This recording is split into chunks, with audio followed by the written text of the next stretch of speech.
Hey, Billy back here, Worship of the Nerds, here to review Shadowhunters, episode 13 of season 3. Um, at the beginning of the episode, we start out with Jordan hunting Heidi. Jordan, it's official Praetor Looper business. Jordan's leading a search. Heidi was if you can recall, the vampire who forced Simon to feed on his sister. And she's a little bit crazy. So, what happens is there is a praetor named Nick, and he apparently trained with Jordan, grew up with him. Um, he turns into werewolf form after he finds a mundane body. Heidi killed a human. So Nick turns into werewolf form. Heidi stabs him with a silver. She's confronted by Jordan, and the rest of the praetor escapes. Nick dies. Um, Then Izzy wakes up in Simon's apartment after she fed Simon her blood to allow him to survive. Um, so we're finally getting Sizzy, which is the best couple in my opinion, and I would love to see a movie or a book just on those two.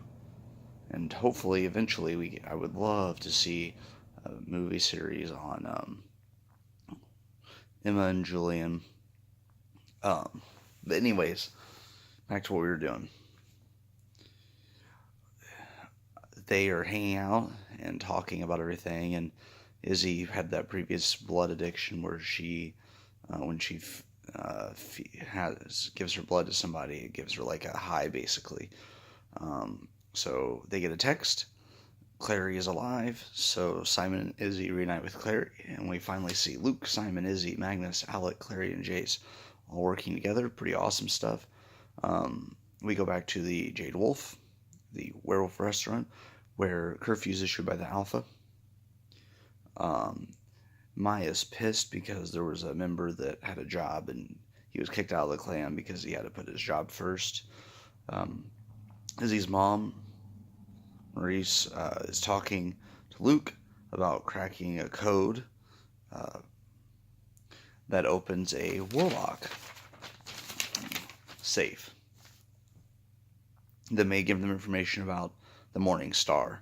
So the sword they're looking for, that Jonathan Morgenstern's looking for, is the Morgenstern family sword. If he gets it, it's very dangerous. Meanwhile, Simon and Jordan agree to hunt Heidi. Simon says it's his responsibility. And Alec and Izzy are supposed to meet a Thomas, who's a Clave member that escaped, or that escorted the Silly. And there were some rumors about torture by the Clave on Downworlders, which is illegal. And then we go to Alec and Izzy, and they're talking, and Alec asks Izzy if he was okay, and if she was okay, and she said, "I wish I wasn't as weak as you." Then Alec says, "I wish I was half as strong as you are on your weakest day." Um, he says they can talk. We jump back, and Luke has left the pack.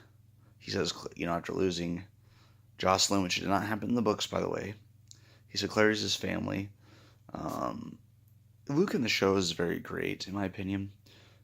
I liked him in the book, but I like him even more in the show because they do more with him. And at first, I hated Jocelyn dying. I really did because it didn't happen in the book. But if they did everything the same, it would be predictable. So it gives that sense of urgency and puts everybody on guard. So Luke leaves the pack, and he is with Alec and Izzy's mom. And, they talk and everything, and there seems to be something there. Maya shows up, and she wants to talk to Luke about Russell, and she said, "We need you back." And Luke says, "I'm looking at all the leadership they need." So Maya has a moment of bravery, and she decides she's going to at least talk to Russell to challenge him. But Luke says it doesn't have to come to physical. You just have to get the rest of the pack on your side. Back to Jason and Clary, they are talking about there is a rune that connects Jonathan and Clary. So anything that's done to one happens to the other. At one point, he burns his hand, and Clary's hand's burning. But it doesn't show him in this episode. They talk about him, but they don't show him this episode. It was nice to transition away because this episode was focusing on all the drama that happens, After Clary gets back, it's revealed that Michael and Lucifer were connected, and Michael was able to vanquish Lucifer and found a way to break the connection. So they just had to find a way to break the rune. Jace tries to remove it. It burns, it hurts her. He stops because she's in so much pain. However, the rune does not get removed. So we go back to Maya and Simon. Simon walks into the restaurant where Maya works at, and they talk. And Maya breaks up with Simon because she has to put the pack first. He understands completely. So that sets up the possible Sizzy in the future. Simon and Izzy. Alec and Izzy go back to them. They see the man they were supposed to meet. He was killed by a member of the Clave. So betrayal within the Clave. But they don't know who did it. They didn't see the person that's responsible. Maurice cracks the code to the Warlock safe. There are books, and they're trying to find this sword. Luke and Maurice finally kiss. See, like I said, I didn't like the change at first, but now I'm liking it because I'm open to change with stuff, and I felt like this was a really good development because Luke and Maurice are actually really good together, and I really thought this was a good twist on things. So we go to Alec and Izzy are talking to their mom about the man that was killed. She said there was an off-the-books Clave program, and she tells them to not look into it any further. That's where the hero side of them comes out and says that you didn't raise us like that. And she said, we raised you to survive. So probably next episode, you're going to see Izzy and Izzy and Alec, looking for information about what has happened. Well, then we go back to Griff, the head of the vampires, and Heidi convinces them to go after the Jade Wolf restaurant.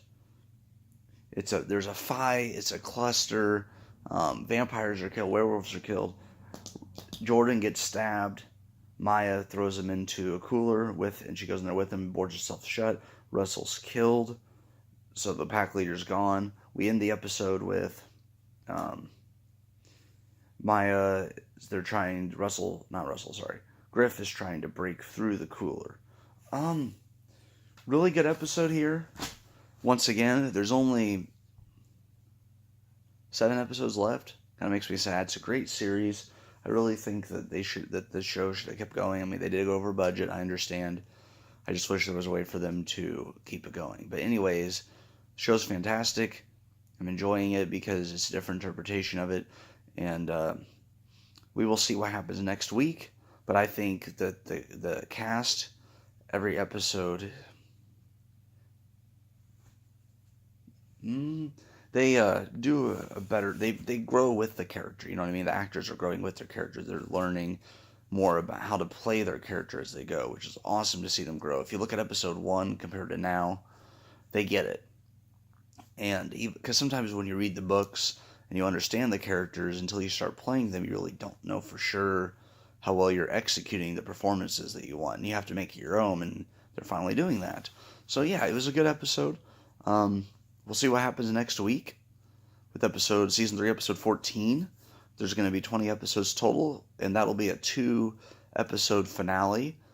So 2 hours, basically, is what they're going to allow, which will cover the entire final book.